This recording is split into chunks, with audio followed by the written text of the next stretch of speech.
변호사 선생님이 자세한 조사를 해주셨어요. 그런데 나온 결과가 정말 상상도 못한 거였어요. 할머니 앉아서 들으세요. 변호사 선생님 표정이 심각하더라고요. 할머니의 재산 피해액이 5천만 원이 아니에요. 그럼 얼마인데요? 총 1억 2천만 원입니다. 1억 2천만 원. 내가 평생 모은 돈이 그렇게나 많았단 말인가? 어르신 명의로 여러 곳에서 대출을 받아놨더라고요. 아들이 대출을요? 네. 할머니 몰래 인감도장을 위조해서 보증을 세워놨어요. 인감도장 위조라니. 그건 완전한 범죄잖아요. 변호사 선생님이 서류를 보여주시더라고요. 이것 보세요. 할머니 명의로 된 대출이 3건이나 있어요. 서류를 보니 정말 제 이름이 적혀 있더라고요. 그런데 저는 도장을 찍은 기억이 없어요. 그럼 내가 보증을 섰다는 말이에요. 서류상으로는 그렇게 되어 있어요. 하지만 할머니가 직접 하신 게 아니죠. 그때 사회복지사 김 선생님이 말씀하시더라고요. 할머니, 더 충격적인 게 있어요. 뭔데요? 김 선생님이 조사한 바에 따르면 큰아들 명철이가 5년 전부터 계획적으로 저를 이용했다는 거예요. 어르신이 혼자 사시던 집도 명철 씨가 팔았더라고요. 뭐라고요? 5년 전에 아버님이 돌아가시고 나서 그 집을 팔고 그 돈도 제가 살던 집까지 영철이가 팔았다고요? 선생님, 그럼 그 돈은 어디로 갔어요? 명철 씨 사업 자금으로 들어갔어요. 그리고 실패했고요. 그 순간 머리가 핑핑 돌았어요. 남편과 함께 살던 추억의 집까지. 할머니, 괜찮으세요? 김 선생님이 걱정스럽게 물어보셨어요. 선생님, 그럼 명철이가 처음부터 내 돈을 노리고 모셨다는 말이에요. 안타깝지만 그런 것 같아요. 그날 밤 집에 돌아와서 명철이를 기다렸어요. 퇴근하자마자 물어봤어요. 영철아, 5년 전에 우리 집 판 돈은 어디에 썼니? 엄마, 그건 정직하게 말해.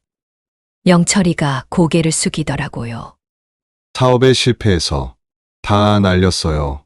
그 순간 제가 평생 모은 모든 것이 사라졌다는 걸 깨달았어요. 엄마, 미안해요. 정말 갚으려고 했는데 갚으려고 했다고. 그럼 왜 내 허락도 없이? 그때 며느리 미영이가 끼어들더라고요. 어머니, 저희도 어쩔 수 없었어요. 빚에 쫓기고 있었거든요. 어쩔 수 없었다니. 그럼 나는 어쩌라는 걸까요? 그날 밤 75년을 살면서 가장 배신감을 느꼈어요. 제가 믿고 의지했던 자식들이 저를 이용만 했다는 걸 알았으니까요. 여러분, 가족이라는 이름으로 이런 일을 당해도 참아야 할까요? 진실을 알고 나서 하룻밤을 어떻게 보냈는지 아침에 명철이한테 단호하게 말했어요. 명철아, 내 돈 다 돌려줘. 당장. 엄마, 지금은 어려워요. 조금만 더 시간을. 시간 5년이나 기다렸는데 더 기다리라고? 그러자 며느리 미영이가 나서더라고요. 어머니, 저희가 지금까지 어머니 모셔드린 것도 생각해 주세요. 누가 누굴 모셔줬다고. 내 돈으로 살면서. 어머니, 그런 식으로 말씀하시면 그때 명철이가 본색을 드러냈어요. 엄마, 솔직히 말씀드릴게요. 어차피 엄마 돈은 나중에 다 우리 거잖아요. 도대체 무슨 말을 하는 걸까요? 내가 살아있는데 무슨 소리야? 엄마도 이제 나이가 언제까지 사실지도 모르는 거고. 그 말에 온몸이 떨렸어요. 제 자식이 저한테 어서 죽으라는 말을 하는 건가요? 너희들, 내가 죽기를 바라는 거구나. 그런 게 아니라 아니라고. 그럼 뭐라고? 며느리가 더 심한 말을 했어요.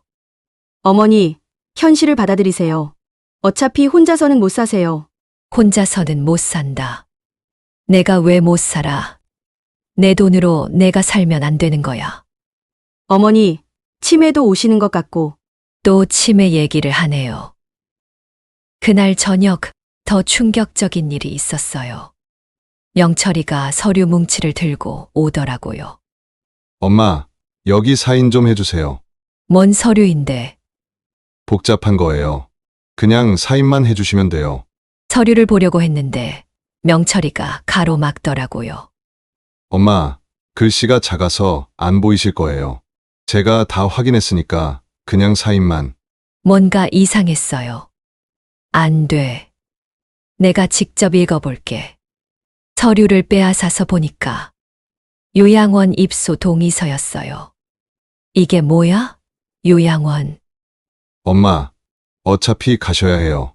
저희가 더 이상 모실 수 없어요. 요양원에 보내겠다니. 내 돈 다 빼앗아 놓고? 내 돈 없이 어떻게 요양원에 가? 그건 저희가 알아서 할게요. 제 돈으로 요양원비를 내겠다는 얘기네요. 그 순간 깨달았어요. 자식들이 계획한 시나리오를요.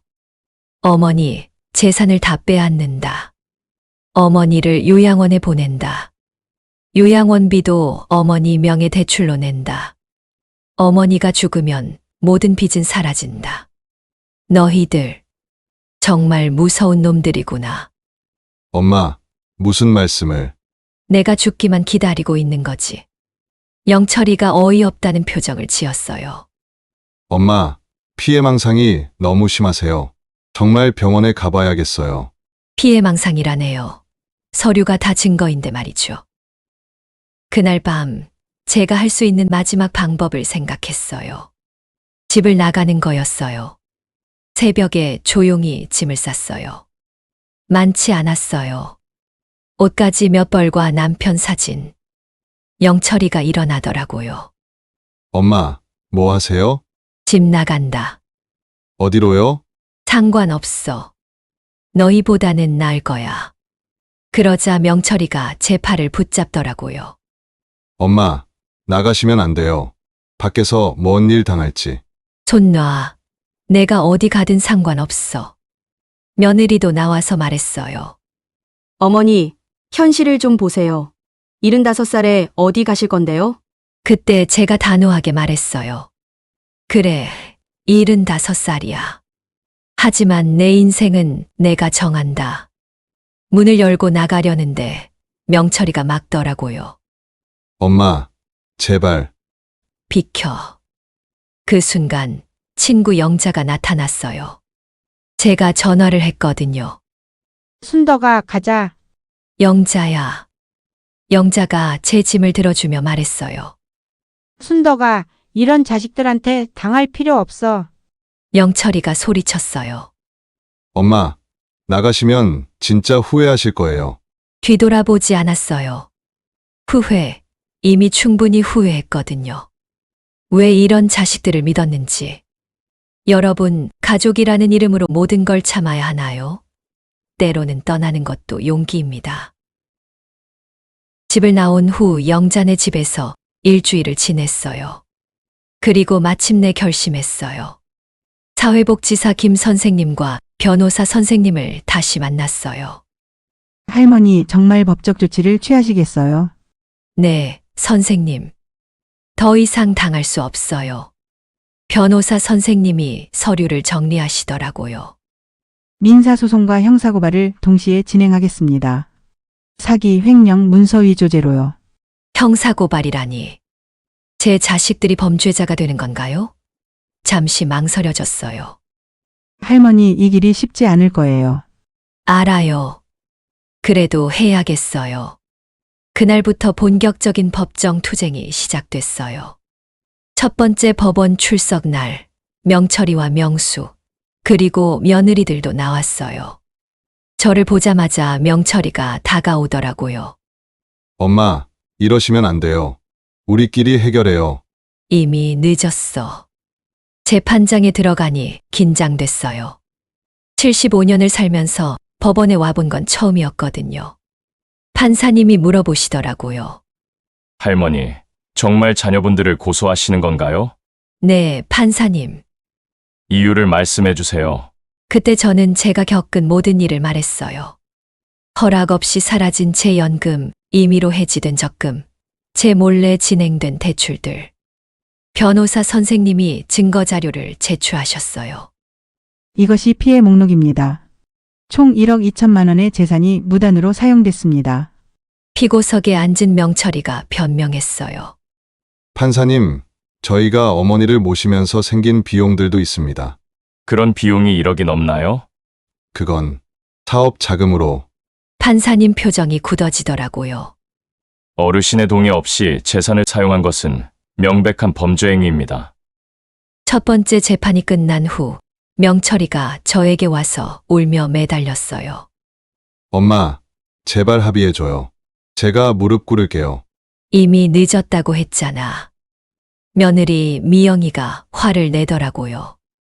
어머니, 저희를 감옥에 보내시려는 거예요? 내 돈을 훔친 사람이 감옥에 가는 게 당연하지. 두 번째 재판에서는 더 충격적인 사실이 드러났어요. 명철이가 제 인감 도장을 위조한 것뿐만 아니라 제 서명까지 따라했다는 거였어요. 피고인이 어머니의 서명을 연습한 종이가 발견됐습니다.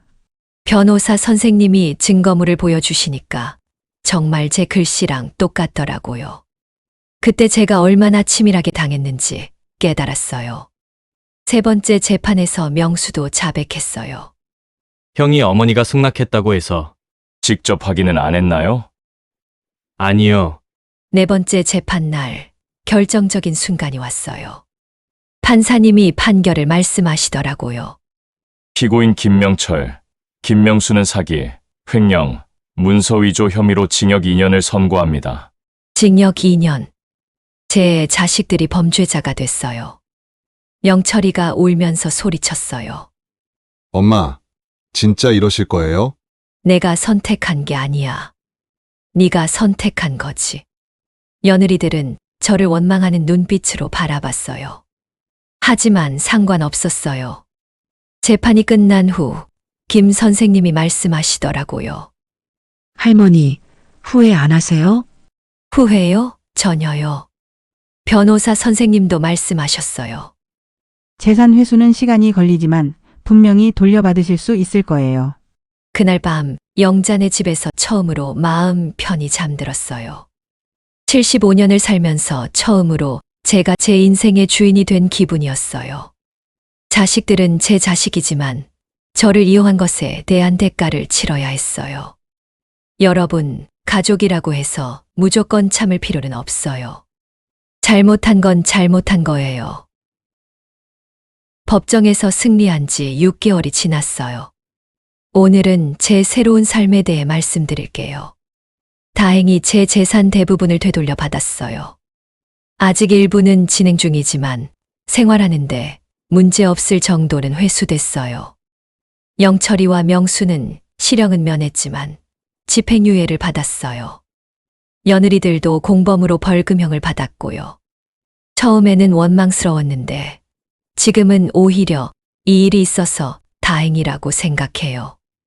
만약 계속 속고 살았다면 정말 빈손으로 요양원에 가거나 더 비참하게 됐을 거예요. 요즘 저는 서울 근교의 작은 아파트를 하나 장만해서 혼자 살고 있어요. 75세에 새로운 독립을 한 거죠. 처음에는 혼자 사는 게 무섭기도 했어요. 그런데 막상 살아보니 이렇게 자유로울 수가 없더라고요. 아침에 일어나서 제가 먹고 싶은 걸로 식사하고, 보고 싶은 TV 보고, 가고 싶은 곳에 가고. 정말 오랜만에 제 마음대로 사는 기분이에요. 사회복지사 김 선생님이 가끔 안부를 물어보세요. 할머니, 외롭지 않으세요? 전혀요. 오히려 더 행복해요. 정말 그래요. 눈치 보지 않고 사는 게 이렇게 좋을 줄 몰랐어요. 며칠 전에는 명철이가 찾아왔어요. 많이 초라해져 있더라고요.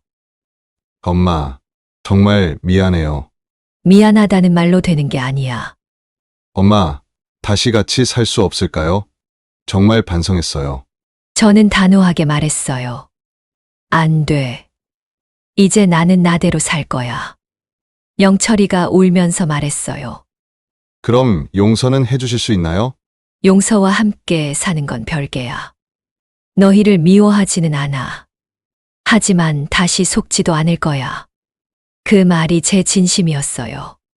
미워하지는 않지만 신뢰는 회복될 수 없어요. 요즘 저는 동네 경로당에서 다른 할머니들과 친하게 지내고 있어요. 제 경험을 나누면서 비슷한 상황에 있는 분들에게 용기를 드리고 있고요. 지난주에는 노인보호센터에서 강연 요청이 왔어요.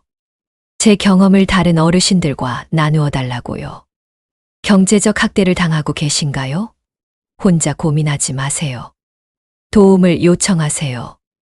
강연이 끝난 후 한 할머니가 저에게 오셨어요. 저도 비슷한 일을 겪고 있어요. 어떻게 해야 할까요? 용기를 내세요. 나이가 들었다고 포기할 필요 없어요. 그분에게 김 선생님 연락처를 드렸어요. 저처럼 도움을 받으실 수 있도록요. 요즘 제가 깨달은 건 나이가 중요한 게 아니라는 거예요. 75살이어도 새로 시작할 수 있고 잘못된 것에 맞서 싸울 수 있어요. 자식들한테는 실망했지만 세상에는 저를 도와주려는 좋은 사람들이 많다는 걸 알았어요. 김 선생님, 변호사 선생님, 친구 영자, 그리고 지금 주변에 있는 할머니들까지. 제 통장은 이제 제가 직접 관리해요.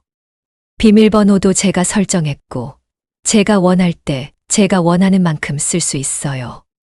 어제는 오랜만에 백화점에 가서 제가 입고 싶었던 옷을 샀어요. 75년을 살면서 처음으로 제 돈으로 제가 원하는 걸 산 기분이었어요. 여러분, 혹시 저처럼 자식들한테 경제적으로 당하고 계신가요? 포기하지 마세요. 도움을 요청하세요.